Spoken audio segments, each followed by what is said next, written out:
Glória a Deus. Amém. Obrigado, gente. Que Deus abençoe muito a sua vida, a sua casa. Que o seu coração possa estar receptivo mais uma vez à mensagem dessa noite. Fique atento, não se disperse, nem se distraia. Não vou demorar, viu, gente? Mas tenho certeza que o Senhor tem algo para os nossos corações. Amém? Eu leio com vocês nessa noite Lucas capítulo 3. Primeiramente, enquanto você abre sua Bíblia, é sempre uma gratidão enorme estar aqui com vocês. Manda um beijo dos pastores de Campinas, nosso pastor André Valadão, eu falei com ele que estaria aqui, e de cada um de vocês. O pastor Marquinho também mandou um beijo para vocês na Lagoinha Jundiaí. Eu espero que vocês estejam aptos e prontos para viver o melhor tempo da vida de vocês. Amém? Amém? Vamos ler. No 15º ano do reinado de Tibério César, quando Pôncio Pilatos era governador da Judéia, Herodes, tetrarca da Galileia, seu irmão Filipe, tetrarca da Itureia e Traconites, e Lisânias, tetrarca de Abilene, Anás e Caifás exerciam o sumo sacerdócio. Foi nesse ano que veio a palavra do Senhor a João, filho de Zacarias, no deserto. Ele percorreu toda a região próxima ao Jordão, pregando um batismo de arrependimento para o perdão dos pecados, como está escrito no livro das palavras de Isaías o profeta: vós que clama no deserto, preparem o caminho para o Senhor e façam veredas retas para Ele. Todo vale será aterrado, e todas as montanhas e colinas niveladas. As estradas tortuosas serão endireitadas, e os caminhos acidentados, aplanados.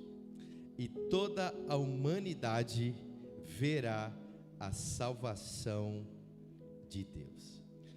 Pai, nós te agradecemos nessa noite.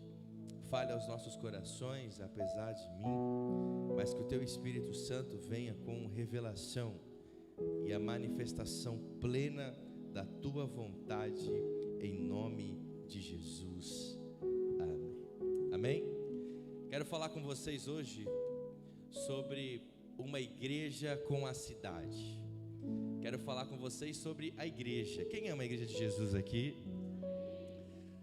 A igreja nascida do coração de Jesus, igreja essa com uma missão clara, trazida por uma fundação vinda pelo próprio Jesus encarnado.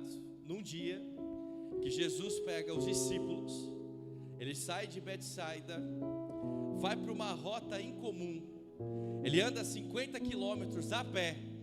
Quem faz caminhada aqui? Jesus andou 50 quilômetros a pé com os discípulos e foi para uma cidade chamada Cesareia de Filipe, uma cidade muito pagã, rodeada de deuses. Um Deus muito conhecido da Cesareia de Filipe era o Deus Pan, o Deus da natureza. Você chegava em Cesareia de Filipe e você via vários altares, e era uma rota que os judeus não faziam.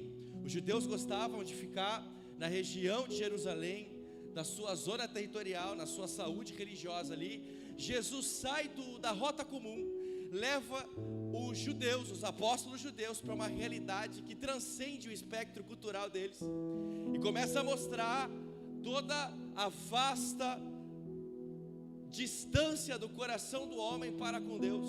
Começa a atentar os apóstolos que além de Israel e da sua realidade cultural, política, existia um povo, o povo que o apóstolo Paulo denomina de gentil.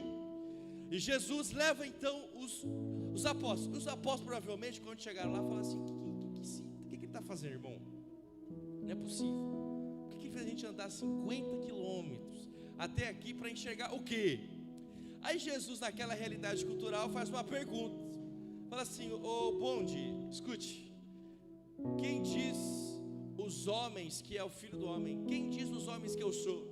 Aí os apóstolos responderam, falaram assim: olha, uns dizem que tu és João Batista, outros dizem que tu és Elias, dizem até que tu és Jeremias ou algum dos profetas. Aí Jesus falou: mas e vocês? Quem vocês dizem que eu sou? Aí Pedro, o Pedrão, né, o impulsivo, disse: tu és o Cristo, o Filho do Deus vivo. Aí Jesus continua, e aqui agora acontece a fundação teológica da igreja local. Quando Jesus diz para Pedro: Pedro, não foi nem carne nem sangue que te revelou isso, mas foi meu Pai que está no céu. É mais ou menos Jesus falando assim: Pedro, você agora teve uma epifania, você agora teve uma manifestação transcendente, você agora saiu do comum, do natural, e fala aquilo que está no coração de Deus, fala aquilo que é de Deus, fala aquilo que parte de Deus. Não foi nem carne nem sangue que te revelou isso, mas foi meu Pai que está no céu. E digo mais: seu nome é Pedro, e sobre essa pedra eu edificarei a minha igreja, e as portas do inferno não prevalecerão contra ela, e tudo que ligares na terra será ligado no céu, e tudo que desligares na terra será desligado no céu. Aí nasce teoricamente a igreja local. Lá em Atos capítulo 2, Jesus ascende aos céus. Vocês estão comigo aí? Dorme não, em nome de Jesus, dorme não. Jesus se ascende aos céus, fica 40 dias com as pessoas, os apóstolos mais 500. Ele vai e diz: olha, fiquem em Jerusalém, esperem que vai chegar o dia que vocês vão entender. Atos capítulo 2, acontece um ato missional do Espírito Santo. Existia uma festa chamada Festa dos Pentecostes, e nessa festa todos os judeus, da onde fosse, deveriam ir a Jerusalém. Então surgiram judeus de várias regiões do planeta. Deu judeu para dar de pau lá em Jerusalém, de todos os tipos, de várias línguas. Aí naquele dia em que Israel está representando a humanidade, o Espírito Santo desce nos homens, e como um ato missiológico, ele começa a traduzir através das línguas, e os apóstolos são cheios como de línguas de fogo, e eles começam a pregar o evangelho para aqueles judeus que nem eram nativos de Israel, nem falavam mais a língua, mas que de repente começaram a entender, falando assim: eu conheço, eu estou entendendo, eles estão falando a minha língua, eles estão falando da forma que eu entendo. E o Espírito Santo, então, através da pregação de um homem chamado Pedro, ele prega o evangelho de várias vertentes, a várias línguas, e 3.000 pessoas são salvas, e ali nasce a igreja. Após isso, a igreja então ela é fundamentalizada numa estrutura eclesiástica. Começa a ter solidariedade, começa a ter partilha.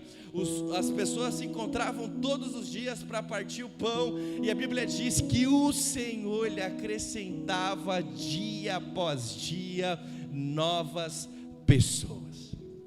Quem está aqui comigo?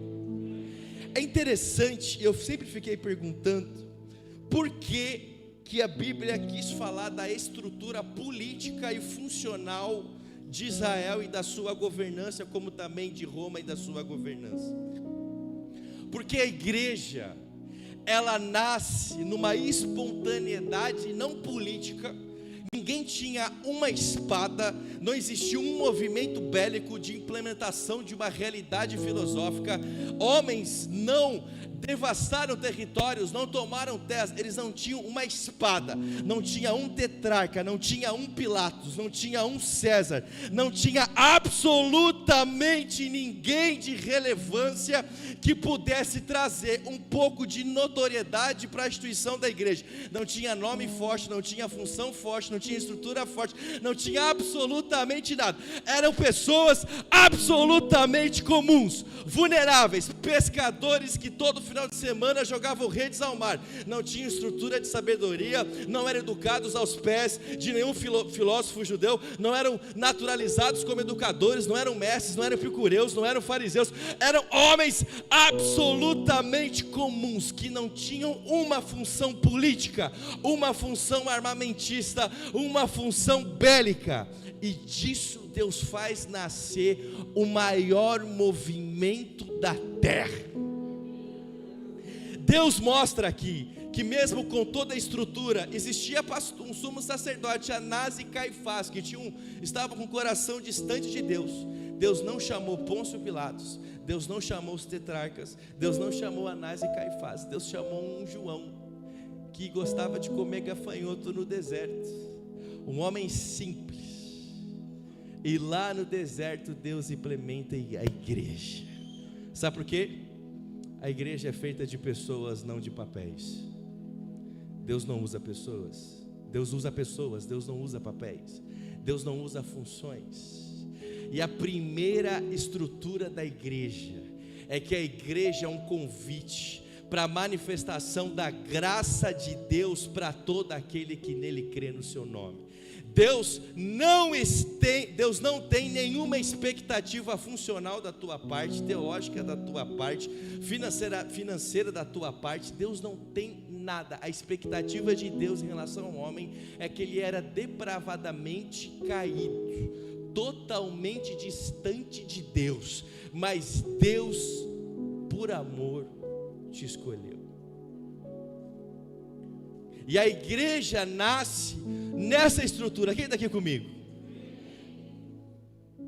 Então, eu quero falar uma frase com vocês, que é o que define você estar aqui nessa noite. Se os meus talentos não fazem Deus me escolher, os meus complexos não fizeram Deus me excluir. Quem recebe isso?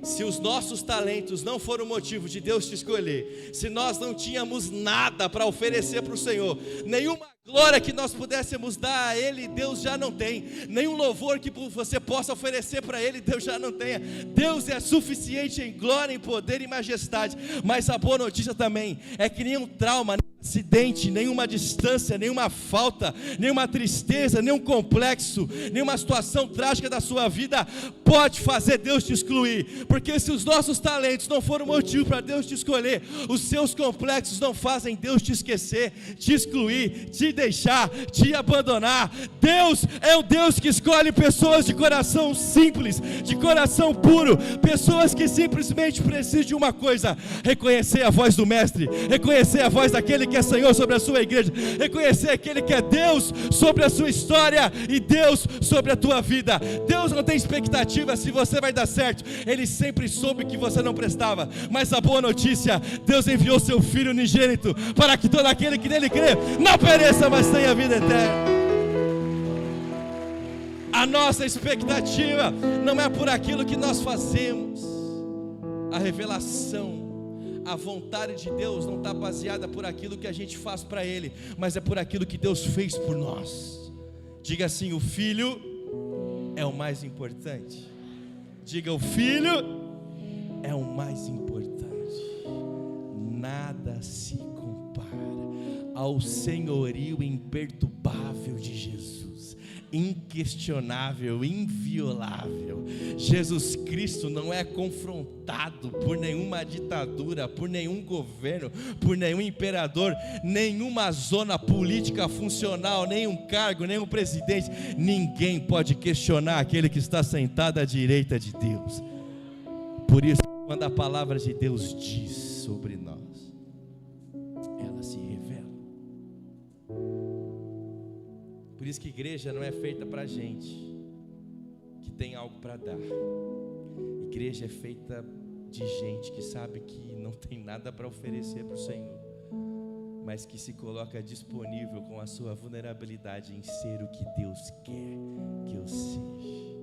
Nesse dia de ordenação pastoral, tem muita gente que está aqui e fala assim: nossa, um dia eu recebi uma palavra, um dia eu tinha algo no meu coração, pastor, mas eu me afastei, eu me distanciei, eu passei tanta coisa na minha vida.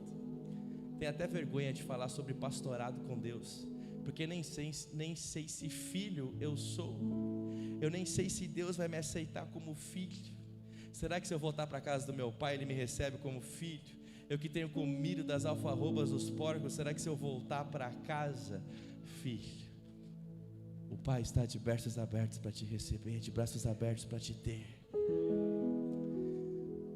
Hoje é dia de ordenação pastoral, mas hoje é dia de ressurreição ministerial para muita gente que está aqui nessa noite. Dia de ressurreição dos planos de Deus para a sua vida, de ressurreição para os planos de Deus para a tua história. Que ao invés de ser um choque da distância, seja uma realidade da presença, porque o mesmo Deus que levantou esses homens que não tinham nada para oferecer, é o mesmo Deus que pode levantar a tua vida e a tua casa. Estou pentecostando, hein? Olha que eu era batista, um dia fui. Deus chama um homem para que ele seja uma voz, diga uma voz. Porque nós somos pessoas que vivemos rodeados de sons que nos distraem, pessoas usadas por Satanás para te afastar, traumas, palavras que ficam repetindo na sua vida. Você se define por esse rótulo, você se define por aquilo que um dia você viveu, você se define por aquilo que um dia você passou na sua vida. Aí Deus levanta uma voz, não uma voz no palácio, nem uma voz no centro de Jerusalém, não, uma voz no deserto, mas a voz no deserto dizia: preparai o caminho, porque é a chegada boa nova do reino de Deus. Em nome de Jesus, eu vim nessa noite aqui para declarar uma palavra para a tua vida. É tempo de você calar os ecos do seu coração, os rótulos que te definem, as coisas que você viveu e que você não para de falar, você não para de contar a mesma história, a mesma tragédia, o mesmo testemunho. Escute, nessa noite Deus quer mudar o som que sai do teu coração, não os ecos de distração, mas a voz que clamou no deserto se fez presente. A voz gritou na cruz: preparai o caminho, disse João, porque vai vir uma voz que vai gritar em algum lugar. A boa nova, sabe qual é? A cruz proclamou através da boca de Deus a boa nova. A grande voz que o mundo precisava ouvir, sabe qual era? Tetelestai, está consumado. E Ele é o Senhor Deus sobre as coisas e sobre tudo que nós pisamos, vemos, não vemos, sonhamos e nem pensamos. Deus continua sendo Deus em toda a sua estrutura e em toda a sua ideia. Eu quero caracterizar pessoas vulneráveis, pessoas simples, são chamadas por Deus para fazer algumas coisas. Eu vou pregar rapidamente para a gente ir embora. Primeiro, Deus usa a igreja para aterrar os vales. Ele diz: todo vale será aterrado. O que é o vale?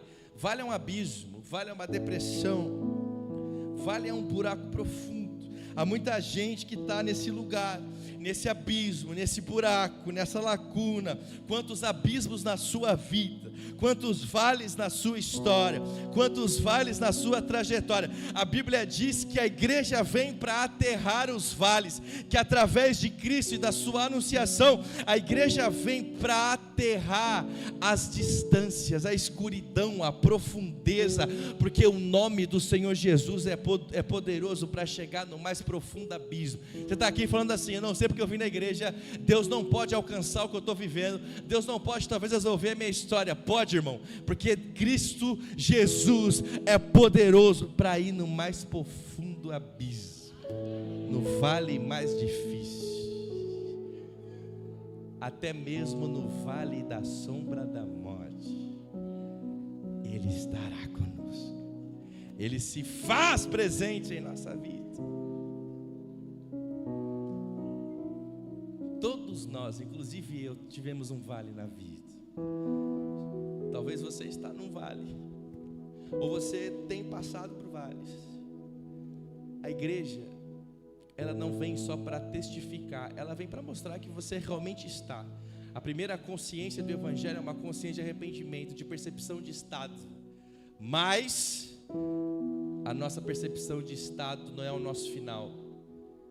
Este vale não é o teu final, ele não é o teu destino, ela não é a tua história final, é o caminho que Deus quer usar para aterrar os vales da tua vida.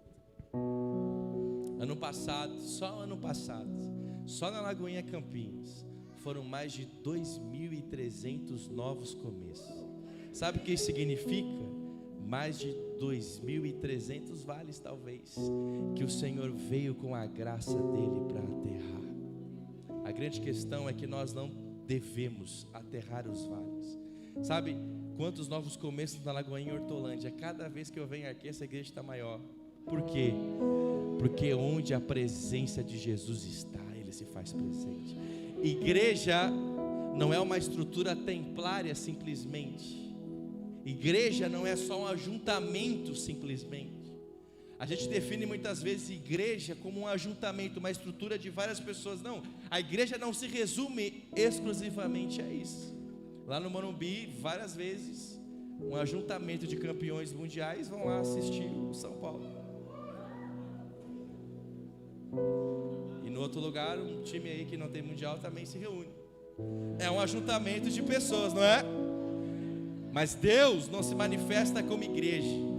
Onde que está a testificação de que a partir daquele momento a igreja se faz presente? Quando Jesus disse, olha, onde 2 ou 3 estiverem em meu nome, ali eu estarei. A garantia de que a igreja se faz presente é a presença, diga assim, a presença de Deus. Quem é que veio buscar o Senhor Jesus? A boa notícia é que se nós estamos aqui, o Espírito Santo está aqui nessa noite. Quem pode celebrar o Senhor em nossa vida? Pai, obrigado pela sua presença, obrigado por aquilo que o Senhor é em nós. A realidade da presença, irmão, você não veio atrás de coisas que Deus possa te dar. Não é por isso que a igreja se fez e nem se foi fundada. Não é pautada em coisas pessoais, em alcances financeiros. Não, nós só estamos aqui para manifestar e glorificar a presença do Senhor Jesus, entronizado sobre todos os altares, sobre todos os tempos. Mas Ele garantiu a nós a maior bênção que Deus podia dar ao homem: a sua presença e a sua realidade de poder e de glória.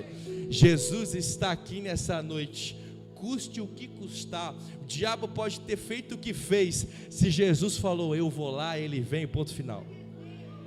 Se é uma palavra que você precisa nessa noite para a tua vida, a palavra para a sua vida é: Jesus Cristo é o Senhor do Senhor e Rei dos Reis.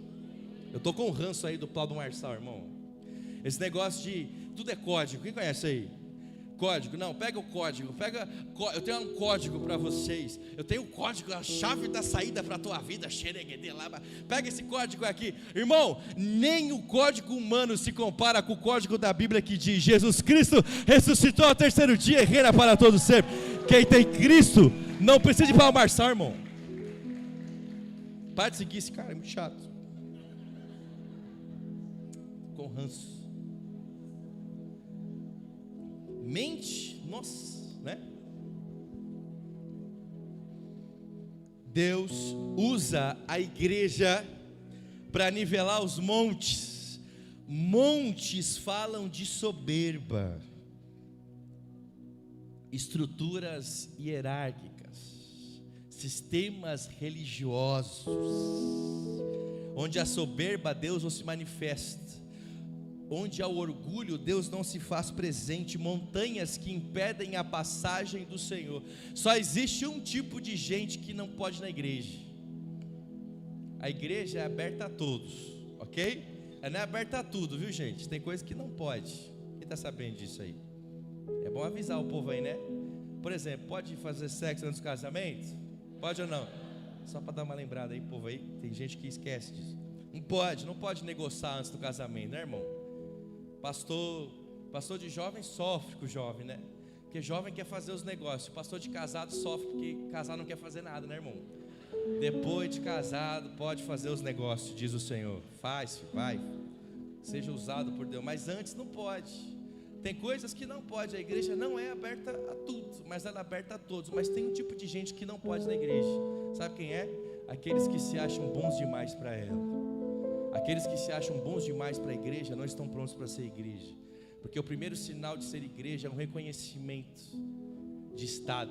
Sabe, eu estudei muito ateísmo, quase me coloquei como um ateu, gostava muito de estudar David Hume, e ele me fez levar uma percepção. Existia uma ideia ateísta e até hoje ela surge nos dias em que a religião, como Nietzsche disse uma vez, ela é ópio, né? Ela é o que distrai, ela é o que ilude, ela é o que engana as pessoas. Os ateístas dizem que os cristãos ou aqueles que seguem uma divindade nada mais são do que pessoas que, por não conseguirem lidar com a sua tragédia, com o seu estado de final, com o seu fracasso, criam seres de divindade para tentar suprimir a sua ausência e tentar gerar esperança naquilo que não conhece, para talvez lidar com a sua catástrofe. Os ateus dizem assim, que a religião é uma ideia não possível, não testificada, não cientificamente comprovada, de pessoas que não conseguem lidar com o seu estado de fracasso, e por isso criam um Deus diminutivo para tentar lidar com a sua ideia. Eu um dia quase acreditei nisso. Quase acreditei de que Deus era um delírio, como disse Dawkins, de que Deus ele era uma falta, ele era uma ausência de compreensão para os homens. Eu quase acreditei nisso. Sou filho de pastor batista, irmão. Entrei num estado de falta, de ausência na minha alma, que me dediquei para provar que o Deus do meu pai não existia. Pois bem, passei a fase mais difícil da minha vida. Gritava pelos 4 cantos. Eu era um cara completamente frustrado, rebelde, distante de Deus, reclamava da igreja, ferido pela instituição, ferido pelas pessoas. Passei situações religiosas das mais complexas. A última coisa que eu queria ser na minha vida era um pastor de igreja. Por quê? Porque tudo que eu definia como tragédia ou dor que ocasionou na minha história tinha acontecido na igreja. Por isso eu comecei a colocar Deus como um delírio, Deus como uma ideia fantasiosa, e as pessoas da igreja como pessoas falsas, fofoqueiras, que gostavam só de fazer rola e treta. Existe um pouco desse povo também, mas tem um povo muito legal. Eu sei que de repente eu comecei a me distanciar da comunidade, no dia mais difícil da minha vida, no dia quando eu não tinha nada para oferecer para o Senhor. Não tinha uma oração, uma música, uma canção, um cargo ministerial, não tinha nada. Eu tinha uma tragédia de uma situação que eu tinha cometido, um engano do meu estado de alma, a vontade de morrer e uma anulação daquilo que eu era. Deus deixou de ser uma ideia para se tornar uma pessoa. Quando eu não tinha nada para falar, Ele veio como pessoa ao meu encontro. Quando eu não tinha um abraço para oferecer, Deus me deu um abraço. Quando eu não tinha nada para dar a Ele, no dia mais difícil, na lama da minha vida, Deus mostrou para mim: eu não sou uma ideia, eu sou uma pessoa que ama além da falta e que parte atrás do pecador que reconhece o seu estado. Então a primeira coisa, para de tentar controlar Deus, para de tentar entender Deus. Há um tempo atrás Deus me falou essa frase para mim. Sabe qual é a diferença entre você e a Ellen? É que a Ellen me ama e você me estuda. Para de me estudar e vive uma experiência. Eu gostava muito de estudar, ainda estudo, mas eu deixei de viver uma experiência teórica para se tornar uma experiência pessoal daquilo que Deus pode fazer na minha vida. Deus vem aplanar, Deus vem usar a igreja para nivelar os montes das estruturas filosóficas. Irmão, você que fala assim: meu Deus, depois que eu virei crente, parece que minha vida virou uma bagunça, uma confusão. Deus está nivelando os montes da tua história. Deus está nivelando os montes da tua vida, mas fique tranquilo, porque Ele é o Deus que cumpre aquilo que Ele faz, e aquilo que Ele faz é bom, perfeito e agradável. Mas Deus também vem destruir as estruturas hierárquicas da igreja, da religião. Jesus, Ele vem nivelar todas as estruturas. Ele termina com todas as vozes de poder religioso que machucaram os homens, todas as vozes de dominação que machucam os homens. Gente, acredita que tem pastor hoje em dia que não deixa o povo ir nas outras igrejas, não deixa as pessoas visitar outras comunidades. A Nazareno Central vai fazer um evento, não pode, não, você é filho dessa igreja, você tem que ficar nessa igreja. Irmão, existe pastor que quer controlar a vida financeira do irmão, o que ele compra, o que ele vende, o que ele come, o que ele casa, o que ele sai. Existem muito líder religioso que quer fazer da sua vida pessoal uma vida de pessoas que ficam debaixo da sua rédea, debaixo do seu controle, debaixo da sua vontade. Irmão, existe muita gente que chama de cobertura espiritual manipulação religiosa. Muito líder religioso quer fazer da tua vida um estado de dominância e manipulação. Escute uma coisa para você: em Jesus acabaram as hierarquias dominantes dos homens. Nós não precisamos de terceirização, nós não precisamos de homens mais poderosos, não precisamos de mais gurus, mediadores, nós não precisamos de super pastores, super padres, super senhores, porque nós já temos o sangue de Jesus Cristo. E quando algum pastor algum pastor vier para você e falar assim: você não tem a bênção para sair, para visitar, para não sei o que, xereguedê. Você fala: pastor, o Senhor existe para me inspirar, não para impor. Eu não preciso da tua cobertura, eu já sou lavado pelo sangue de Jesus. Durante anos na igreja brasileira, escute o que eu estou falando para vocês, milhares de evangélicos, 30 milhões de desigrejados no Brasil são fruto dessa baboseira chamada dominância hierárquica. E eu falo mesmo. Botei no meu Instagram lá, um monte de pastor me xingou, eu só mando mãozinha para eles. Não existe. A liderança é inspirativa, não é impositiva. Jesus chegou para os apóstolos e falou assim: vocês estão vendo a boiada ir embora? Estamos, a igreja vai fechar, Jesus. Vão também, vocês querem ir? Aí Pedro falou: para onde eu vou, se só tu tens palavra de vida eterna? Você não tem que ficar aqui porque o Augusto te manda, ou porque o Valadão te pede. Não, você tem que ficar aqui porque você acredita nos pastores de Hortolândia, você acredita nos pastores de Campinas. É uma liderança inspirativa e não impositiva. Jesus nivelou os montes. Eu sou tão homem quanto você que está aí. Tem um boleto para pagar amanhã igual você, irmão. Quem tem boleto amanhã, graças a Deus? Tamo junto, irmão. Pagar a escola, pagar a luz, pagar a sanar. Não sou um anjo que transcende, que sou levado ao terceiro céu, aleluia. E domingo que vem eu apareço aqui em majestade. Não, sou homem. Aí fica esse bando: não, mas Deus me deu uma revelação. Tem gente cobrando profecia no Instagram, irmão. Faz pix que eu profetizo para você. Vá para o inferno, tua profecia é teu pix. Eu tenho Jesus Cristo na minha vida. Irmão, seja sábio em nome de Jesus. Para de seguir esse bando de maluco. Para quem segue a Cristo, não precisa seguir terceirização religiosa. Jesus é o meu caminho, Ele é a verdade, Ele é a minha vida. Acabou, graças a Deus, essa fase difícil. Acabou. Eu vou para a igreja porque eu acredito no meu pastor. Ele é minha inspiração, ele me ensina, me apacenta, me faz decidir. E espontaneamente eu vivo em amor por Ele, e Ele me ama de maneira espontânea e saudável. Não, irmão, eu não fico perguntando para meus pastores: vocês vêm domingo para a igreja? Vocês vêm? Eu não fico perguntando. Todo pastor tem que estar domingo na igreja da Lagoinha dos Campinos, Xerequeira. Não, irmão. Tem vezes que eu falo para os pastores: irmão, vamos namorar um pouco, vai sair com a tua esposa, com teus filhos. Na minha casa, a Maria não quer saber qual é a palavra de revelação que eu tenho para dar para a igreja de domingo. A Maria quer que eu seja o pai dela, irmão. A gente tem que parar de estruturar sistema e honrar aquele que é digno. Vou acabar. Deus usa a igreja para endireitar os caminhos tortos e aplainar os caminhos acidentados. Existem muitos caminhos que eles não eram daquele jeito.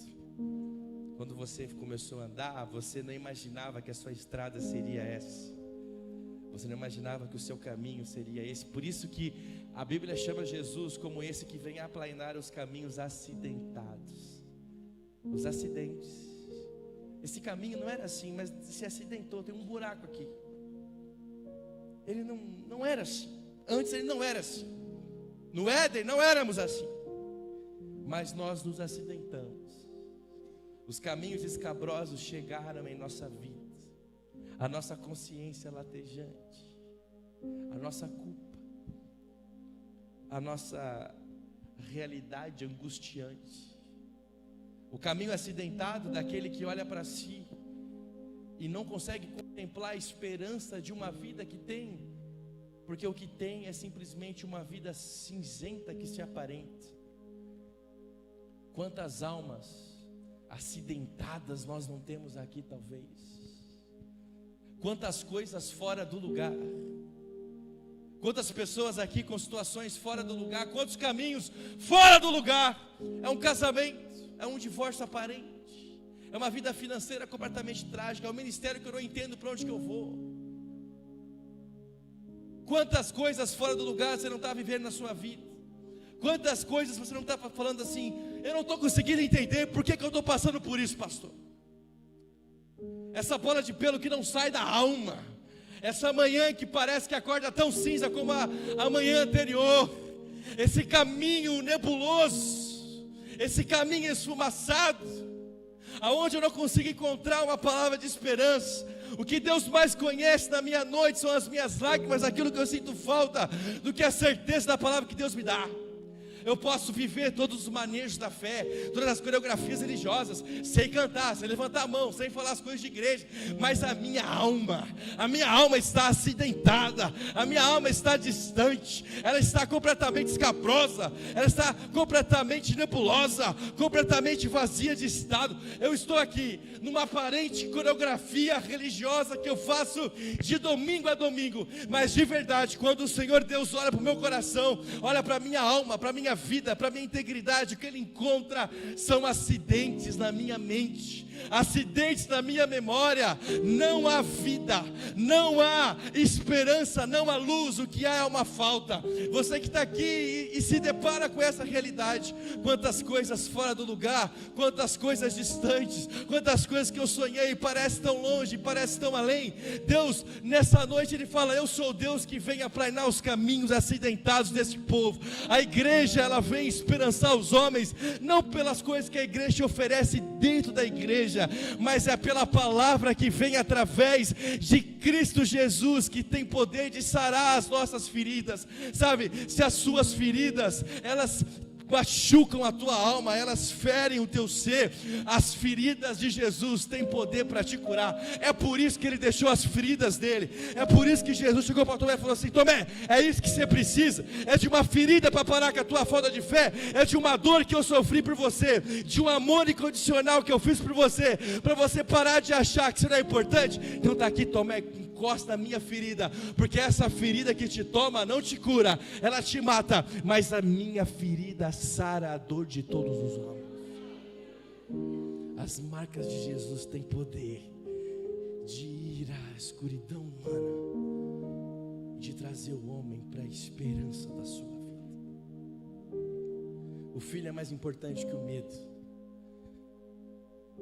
o filho é mais importante que a depressão, o filho é mais importante que o cansaço, que a estafa. O filho é mais importante que a religião. O filho é mais importante que a missão. O filho é mais importante que a igreja. Jesus é mais importante que a igreja, que a missão da igreja. Vai vivendo de ministério, vai vivendo de agenda e não vai buscar o teu Jesus, não. Vai vivendo de compromisso de escala, de ministério, de voluntário e não vai servir o teu Cristo Jesus com a tua espontaneidade de vida. Ele é mais importante que as estruturas construídas, Ele é mais importante que aquilo que nos falta, aquilo que a gente busca. Nenhuma ordenação pastoral é mais importante que o filho é o bom pastor. Cristo é o bom pastor, irmão. Eu encho a Lagoinha Campina de Jesus, falo assim: ó, Jesus precisa beber aí, ó. Se vocês vão receber, eu não sei. Se vocês vão ter dinheiro, não sei. Está difícil para nós, está no Brasil.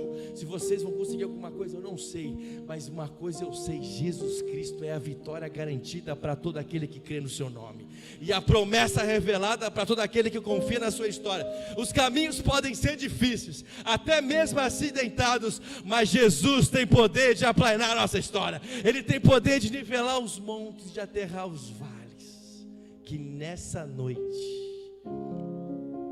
você seja essa igreja, não na estrutura, nem essa igreja na agenda, mas essa igreja com as pessoas, com as cidades, com a tua família, com aqueles que veem a tua história. Não é para ser igreja no templo. O templo não tem vida, mas tem função, e a função da templo é esse ajuntamento para a glória de Deus. Mas eu oro aqui nessa noite, tudo aquilo que está fora do lugar na sua vida, você que talvez veio hoje para dar um grito de socorro para Jesus, falou: Jesus, salva-me dos caminhos tortuosos. Eu preciso, pastor, nessa noite ser conduzido por Deus, ser conduzido por Ele, garantido por Jesus. Você que está no vale aqui nessa noite, você que está ausente na presença de Deus, você que está no caminho acinzentado de Deus, a palavra de Deus para você é: bendito seja o nome do Senhor, que vem sobre nós com presença e graça graça e que garante a nós a sua maravilhosa esperança. Diga assim comigo: Senhor meu Deus, eu creio na tua palavra, na tua pessoa, Jesus, e na tua presença. Eu creio na tua igreja, mas eu creio no teu santo nome. Aterre os meus vales, nivele os meus montes e aplane os meus caminhos acidentados, em nome de Jesus. Amém, amém, amém. Vamos ficar de pé.